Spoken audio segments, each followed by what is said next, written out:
Hello. If you enjoyed the story, leave your comment, give it a like and subscribe. Thank you very much. I never thought I'd be that guy.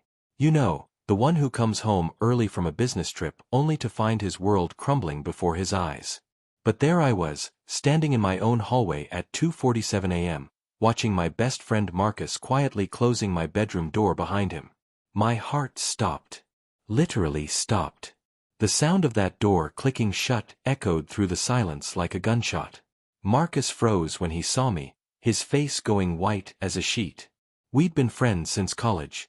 23 years of brotherhood, of being each other's best man, of sharing every secret, every dream, every fear. "David," he whispered, his voice barely audible. I couldn't speak. Couldn't breathe. The hallway felt like it was spinning around me. My wife Sarah was behind that door. My wife of 15 years. The mother of my children. The woman I'd trusted with my life, just as I'd trusted Marcus with everything else. The business trip to Chicago had been cut short due to a client emergency that resolved itself within hours. I decided to surprise Sarah, maybe take her out for a late dinner, reconnect after being apart for 3 days. Instead, I was living every married man's worst nightmare. Marcus stood there in his wrinkled clothes, looking like he'd rather disappear into the floor. His usually confident demeanor was completely shattered. This was the man who'd talked me through my pre-wedding jitters, who'd held my hand when my father died, who'd been Uncle Marcus to my kids since they were born. "I can explain," he finally managed to say, but his voice cracked on the words. Could he? Could anyone explain this? I felt like I was drowning in my own home, suffocating on the betrayal that hung thick in the air between us. The photos on the hallway walls, our family vacations, Marcus included in half of them, seemed to mock me now. My hands were shaking. I realized I was still holding my suitcase, gripping the handle so tight my knuckles had gone white. Everything I thought I knew about my life, about the people I loved most, was crashing down around me in this single, devastating moment. Explain. The word came out as a growl. I dropped my suitcase, and it hit the hardwood floor with a thud that seemed to shake the entire house. Explain how my best friend is sneaking out of my wife's bedroom at 3 in the morning? Marcus raised his hands, palms out, like he was trying to calm a wild animal. Maybe that's what I'd become. David, please, just listen. Listen. I was getting louder now, and I didn't care if I woke the kids. Hell, maybe they should see this. Maybe they should know what kind of man their Uncle Marcus really was. Listen to what? To how long this has been going on. To how you've been laughing at me behind my back. The bedroom door opened, and Sarah appeared. My beautiful wife, wearing her silk pajamas, the ones I'd bought her for our anniversary last month. Her hair was disheveled, her face flushed, and when she saw me standing there, her expression went through a series of emotions I couldn't even process. Surprise, fear, guilt, and then, something else. Something I couldn't identify. David, she breathed. You're home early. Yeah, surprise, I said bitterly. Though apparently not as much of a surprise as what I just walked into.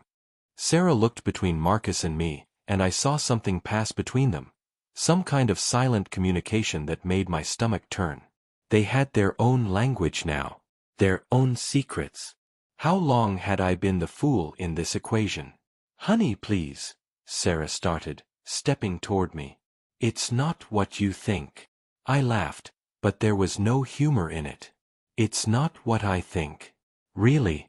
Because what I think is that I just caught my wife and my best friend having an affair. So please, enlighten me. What exactly is it? Marcus stepped forward, positioning himself slightly between Sarah and me. Even now, he was protecting her. The gesture felt like another knife in my back. David, I swear to you, on my mother's grave, this isn't what it looks like, Marcus said, his voice steadier now but still strained. Sarah and I, we weren't, we would never. Then what? I demanded. What were you doing in my bedroom at 3 in the morning? What possible explanation could there be? Sarah and Marcus exchanged another look, and I saw Marcus give her an almost imperceptible nod. Whatever they were about to tell me, they'd rehearsed this moment. They'd planned for this possibility. That realization hit me like a physical blow. "David," Sarah said, her voice trembling, "I need you to sit down." "I'm not sitting down. I'm not doing anything until you tell me what the hell is going on in my own house." Sarah's eyes filled with tears, but she pressed on. "6 months ago, I found something. Something that changed everything." My mind raced. 6 months ago. That's when Sarah had started acting differently. More distant, more secretive. I'd attributed it to stress from her job, maybe early midlife crisis stuff. I'd never imagined. "What did you find?" I asked, though I wasn't sure I wanted to know. Marcus cleared his throat. "David, your wife found out that you're sick." The words hung in the air like a physical presence. "What?" "The medical bills," Sarah whispered. "I was organizing our insurance papers, and I saw them. The tests, the consultations, the diagnosis." I felt the color drain from my face. "Sarah, I don't know what you're talking about." "The early-onset Alzheimer's, David," she said, tears streaming down her cheeks now. "Dr. Morrison's office. The genetic testing. The brain scans. I know you've been hiding it from me." The world tilted on its axis. That's impossible. I don't have Alzheimer's. I would know if I had Alzheimer's." Marcus stepped closer, his expression filled with a pain I'd never seen before. "David, do you remember what you did 3 hours ago?" "I was on a plane from Chicago." "Before that?" I tried to think. "The hotel room. Packing. The taxi to the airport." But it was all fuzzy, like trying to remember a dream. I packed my things." "Do you remember calling me?" Marcus asked gently. "Do you remember asking me to come over because Sarah was acting strange and you were worried about her?" The question hit me like a sledgehammer. I had no memory of calling Marcus. None at all. "No," I said, backing away from both of them. "No, that's not. I didn't call you. I've been in Chicago for 3 days." Sarah's face crumpled. "David, honey, you've been home all week. The Chicago trip was last month." The hallway started spinning again, but this time it wasn't from betrayal. It was from a terror so deep it reached into my bones. "That's not possible. I remember the hotel. I remember the meetings." "David," Marcus said, his voice breaking, "you called me at midnight. You were confused, scared. You said Sarah was acting like she didn't know you, and you thought maybe she was having an affair. You asked me to come over and help you figure out what was wrong."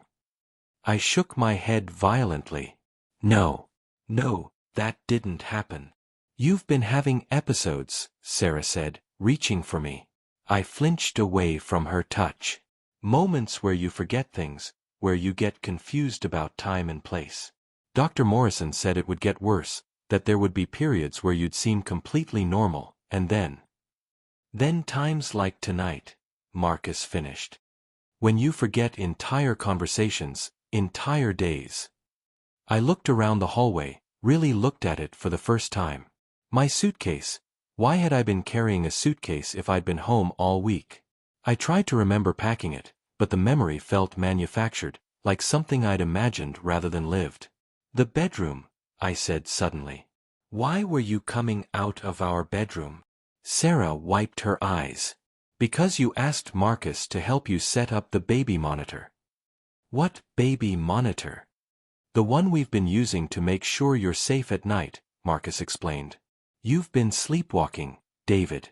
2 nights ago, you tried to leave the house at 4 a.m. because you thought you were late for work. Sarah found you in the driveway in your pajamas." I had no memory of this. None of it. The past few months felt like looking through fog, with only scattered moments of clarity floating in an ocean of confusion. "How long have you known?"